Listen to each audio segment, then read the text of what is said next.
You're listening to the On Call Empath Show.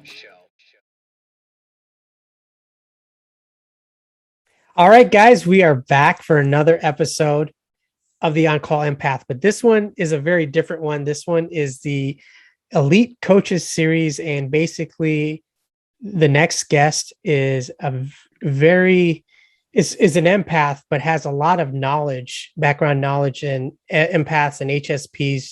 She's a writer, teacher, and mentor. Her name's Teri Leigh. Teri, how are you doing today? I'm so grateful to be here. Thank you, Raj. Absolutely. Now, wow, you've been through quite a lot in your life. It looks like you've had some hard stuff that happened, depression, anxiety, hit by a truck. You went through all this stuff in your life, and now here you are. You have an amazing TikTok page, and you're helping so many people around the world. How did you get into this work? I think it started as a really small child when I realized I was not like everyone else. I learned when I was 10 years old that I had these sensitivities that other people didn't have. I can see auras, I can see chakras, I can see things that other people can't see, and I'm sensitive to touch and sound, just like many empaths and HSPs. And when I got into high school and college, I started to ignore those. I tried to protect myself and nurture myself away from them and ignore them. But the more I did, the more I went towards anxiety and depression. And so then I found the way to treat my anxiety and depression, because I'm also, like many empaths, extremely sensitive to drugs and medications. I couldn't take the drugs and medications that the doctors were prescribing. I would have massive side effects. So I had to find alternative ways to treat myself. And so I did that through yoga and meditation and mindfulness. And going into yoga and meditation and mindfulness, I discovered many more spiritual things like shamanism and energy work and energy healing. But they felt so woo-woo, so psychic, so out there. And I thought, well, that doesn't feel right. Yeah. Completely, because we live on a human planet. Sure. So then I started studying neuroscience. And that's when I started to see, oh, they blend. That science and spirit, they meet in a very beautiful place. Yes. Yeah. And so I've kind of become this yoga, meditation, mindfulness, neuroscience, like biochemistry expert in how do we work with our human bodies to deal with our sensitivities and master them so that they're not working against us like they did in my 20s, but we're actually working with them as our gifts. Right. So I've felt both sides of it. I felt what it's like to be cursed with medications driving me crazy and foods, being intolerant to all the foods and all the things that empaths deal with, as well as all the energies coming at us. Yeah. But then also turning that into, how do I make a lifestyle out of this? How do I make this my gift that I share with the world? That's fascinating, because there's a lot of people that are listening right now.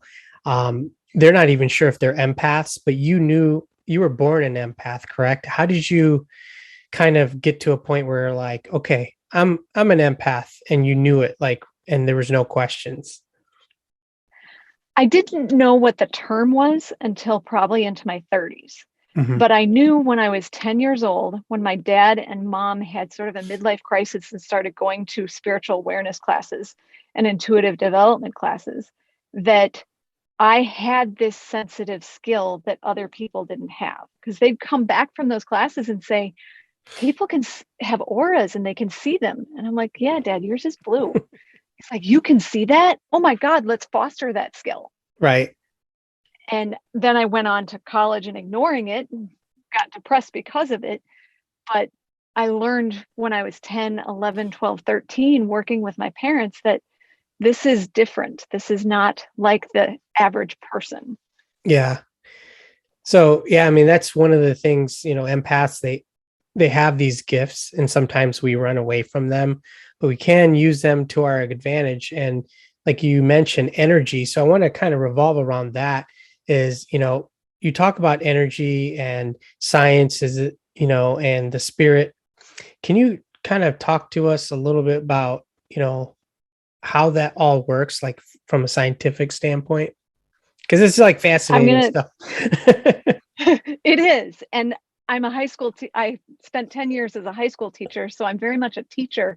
So I want to bring it back to what we already know. And we already know that everything in the universe is made up of atoms and molecules. So an atom is a nucleus with electrons spinning around it. And then another atom comes to meet it, and those electrons spinning around each one, they share. And that sharing of electrons is energy. And the coming together and breaking apart of atoms into molecules is energy just reorganizing itself. So 5th grade science, we learned energy is neither created or destroyed. It just reorganizes itself. So when we as humans who are empathic, we have hypersensitivity to that atoms and molecules reorganizing itself. We can feel, smell, taste, touch those things much more sensitively than others. Others are just not as tactile to those energies. And then we take it to another level. So this is where my neuroscience and spiritual science merge. So we take it to the concept of our nervous system, our brains and our nerves. So our brains have this big electrical wiring that then this electrical center of impulses and messages and thoughts that then travel down our bodies in nerves. And our nerves are wires, basically. And so think of those as highways of messages. And those messages are atoms and molecules, non-dense atoms and molecules spinning and moving all around our bodies. Each time a nerve crosses another nerve, a nerve wiring crosses another nerve wiring, there's an intersection. Think of it like a 3-dimensional roundabout, a highway roundabout, where every car is a thought or a message. Right. And so and those cars are atoms and molecules carrying thoughts and messages and impulses. When a nerve crosses another nerve, that's where we get into the spiritual. It's a chakra. And a chakra is kind of like a light bulb of energy. And then the aura is the light that emanates off that chakra. So as empaths, when we get close to someone and we can feel them, but they're not touching us, we're feeling their auras. We can smell their pheromones. We can smell their hormones. And that is the atoms and molecules that are coming off their body from the emanation of atoms and molecules that are just not dense. And so as empaths, we're sensitive to those things in sound waves, in pheromones of smelling, in sight. Some of us can see it. And then also in that concept of synesthesia, where senses merge. So some of my clients tell me I can see the colors of sound.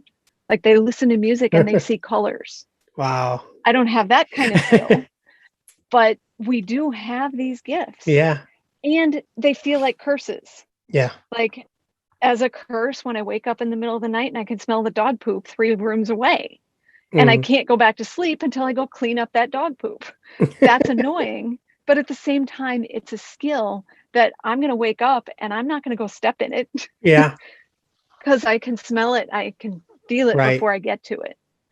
And so my job as a mentor, as an empath mentor, as a chakra reader is to tell people this is where your energy is in balance. When our chakras, those nerve impulses are functioning, it's like a roundabout that's moving well. When we're balanced in our energy, those roundabouts and messages, they go where they're supposed to go.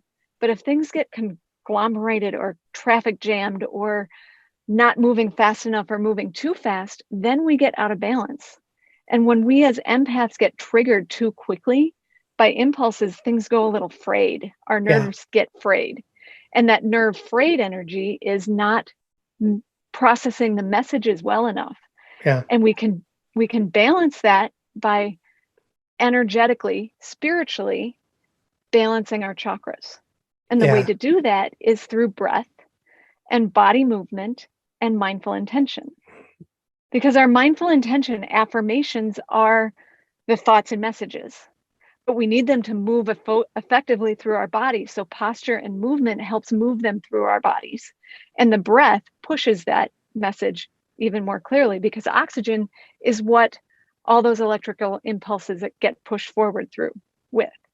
And why breathing is so important to calming our hormones and calming our nerves. So body, mind, spirit, breathing, body action, and mindful intention. You need all three for things to really work in a mindful way. Very, very interesting. You explained it very good. And that leads me to like sensitivities. What methodology do you design to manage, all these sensitivities? I know that you mentioned, I think, is it MOZA, or is that, am I saying that correctly? MOZA method? The MOZI Method. MOZI Method. Okay. I almost designed the butchered MOZI that. Method. And can you explain what that is to the audience? So the MOZI Method is a very step-by-step process of training your nerves to function more effectively so they don't get frayed and they don't get tired. And the way to do that is to link those three things. You take a very clear, focused breath, a very specific breathing technique to get the oxygen flowing in your system most effectively. And that also changes your hormones. You match that specific breath to the mindful intention, the specific affirmation of what it is you want to accomplish. And then you do a physical action that matches both of those. So I'll give you a very simple example. One thing that a lot of us empaths deal with is we tend to grip onto things too much. Yeah. We tend to hold on to all those anxieties, and then the energy gets too tight and too dense. Yeah. And then we won't let go. So a way to do the MOZI Method to let go is simple. Take a deep breath. And as you open your hand, I let go. I appreciate this and I let it go. I hold on to the love and the things that this taught me, and then I let it go. And the physical action of doing that sends the message up and down your body, through your whole body. The mindful intention sends that message telling your whole body this is what you want, and the breathing makes it happen on a hormonal level. So we can use this when we're, let's say, in a really bad spot or something that's really triggering us. Is that something that we can use right away? Yes.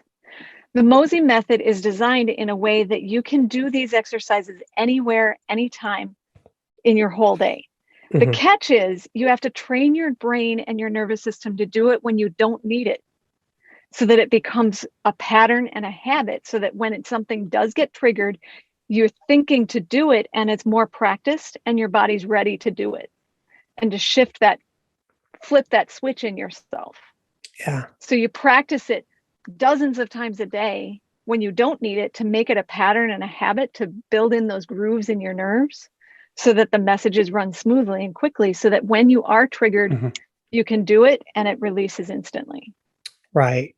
And I know that you work with a lot of people, and I've saw a lot of your TikTok page, your reels. I mean, they are amazing. So if you guys are listening, I'm sure we'll talk about where you can find her page, but how do you work with your clients? What are some of the things you do, especially with the empaths? So it depends on who the client is. If they are spiritually minded and they're curious about the chakras and so forth, I take them through a progressive process of balancing each of the 7 main chakras. And that's usually every other week for a period of 10 weeks. So it's 20 weeks total for 10 sessions. And each session I give them, this is your exercise, this is how it works. And then I train their brain and their nervous system within the session to work with it. And then they have to practice it over the next 2 weeks. And then that builds to the next one and builds to the next one. If someone's not chakra minded, then I give it to them simply in the scientific language of, this is what your nerves are doing, this is what your body impulses are doing, and this is how you're training your brain and your nerves to function. But it's a very step ladder approach. We've got to start with the basic human needs of being safe and being solid and secure, and getting in your legs and feet, which is where the nerves go the longest. And then we can build up to your pelvis and basically learning proper alignment and posture of your body, but teaching your nerves to balance those posture and alignment. Very interesting. So just kind of wrapping up here, I mean, there's a lot of people listening that may identify as empaths or highly sensitive. There's a lot of trauma victims, but I wanted to ask you, since, I mean, you have so much expertise and you coach a lot of people, if someone's listening right now with so much going on in the world, on the news, social media, what tends to happen, even for just the average person, I feel like there is something going on collectively in the universe where Yes. I feel it and I can look at somebody else. I can see just by their movement, their facial expression, their body language, that they're not in the best state either. Like I feel it from a lot of people. I wanted your take on that. What can someone do when they get off this podcast right away to kind of release that and make sense of the world we live in, especially post-pandemic, or we're still kind of in it, but Yeah. what do you think? First of all, it comes down to perspective. The very first step is to change your perspective. And so I've got this unique perspective on the pandemic itself. I really believe that the entire planet is in the process of a spiritual and emotional upgrade, which means just like a computer system, you have to shut down all your applications Mhm. and clean out all the cache and cleaning out all the drives. And that's an ugly process. And that's what's happening with the pandemic is people are cleaning out all the crap and it's really, really ugly. And then the system shuts down and then you've got to restart. And as it restarts, it's very slow to churn and it's got to process all the new input. Yeah. And I think that's what's happening on an energetic and spiritual level. We shut down and now it's very, very slow and we're having a step back in restarting. Yeah. And in that process of restarting, our hormones and our moods are completely changing about what is this world. And our sense of compassion and our sense of empathy is completely a whole new perspective. So just knowing that, rather than looking at it this is this horrible thing that's happening, look at it like it's not comfortable, it's ugly, but it's bringing us, got to get worse before we get better, into a better upgrade, a better way of living in this world. Then we as empaths have to step up the plate because we as empaths, we feel those emotions and we've felt them all along. Whereas I think the rest of the world are starting to feel those things in ways that we haven't before. Yeah. And I think if you look in time, like empath was not a thing 40 years ago, Oh, no. 50 years ago when I was born. I was an empath, but there are more and more now, and people are recognizing it more and more now. Yeah. And I think even more so post-pandemic, that's what's going to happen. And us empaths then have to teach people this is how life is. These are the gifts, these are the blessings, these are the truths. The first thing you've got to do is learn how to breathe. We've got to breathe better for two reasons. One, because it balances our own nervous system and it keeps us in baseline calm. But two, breath is that energy that we share with each other. Isn't that what we learned in the pandemic? Yeah. You breathe out, someone else is breathing in your stuff and they're getting your virus. Yeah. But what if that virus isn't a virus? What if that virus after the pandemic is love? I never thought of it that way. Yeah. What if we're learning that we are so interconnected that everyone on this planet has to be exposed to some kind of virus because that virus that's coming next is love? And so we as empaths need to express and breathe that love. Yeah. So the first thing you can do as an empath is learn how to breathe love. I love that. And I can teach you that. Yeah. And I know that you have a couple saying is mindfulness is medicine, and, you feel seen, be heard, embrace your power. So if you guys are listening out there and you guys are empaths or just going through a rough time, definitely look into Teri's work. I mean, I was blown away with it, especially your TikTok. And that leads me to ask you, Teri, can you kind of tell us where we can find you on social media so my audience could look you up? Because you're just amazing. On TikTok, I'm Teri Leigh .mindfulness. And I think if you were to search just mindfulness, I'll probably come up, or hashtag mindfulness mentor. I use that hashtag in every single one of my videos, and it's kind of my standard hashtag. I'm on Instagram. I think it's the same at Teri Leigh .mindfulness. Same thing on Facebook, but I'm not nearly as active on those. What I would highly recommend is go to my website, Mindfulness Online Academy. And that's where all my blogs are. I have hundreds of blogs. That's where all my online courses are. So you can take courses from me on your own time at 3 a.m. in your pajamas. Or you can sign up for one-on-one mentoring with me at my website, Mindfulness Online Academy.com. All right. Well, it was a true honor having you on my podcast. I just saw your TikTok and I was just like addicted to it because each day I look forward to it. And you guys should definitely check it out. Like it is truly inspiring. So thank you so much for taking the time to be a part of the On-Call Empath and this coaches series. Thank you for inviting me and calling me an elite coach. That's such an honor. Yeah, you deserve it. And like I said, we go through a lot of different things, not just one aspect, but just the whole shebang of, the value that you bring and how you explain things in such a scientific form where it's like easy. And I can tell like you have a teaching background because you can teach like pretty well. Yeah. So I love that. Thank you. All right. Well, you're always welcome back. So thanks again for being on the podcast. Thank you. Have a wonderful day. Yeah, you too. All right, guys. I hope you guys got something out of it. Definitely stay tuned for the next episode. I'll put all of her links in the bio. Check her out. And always remember, keep on moving forward. Thank you so much for coming with us on this journey. And we are out.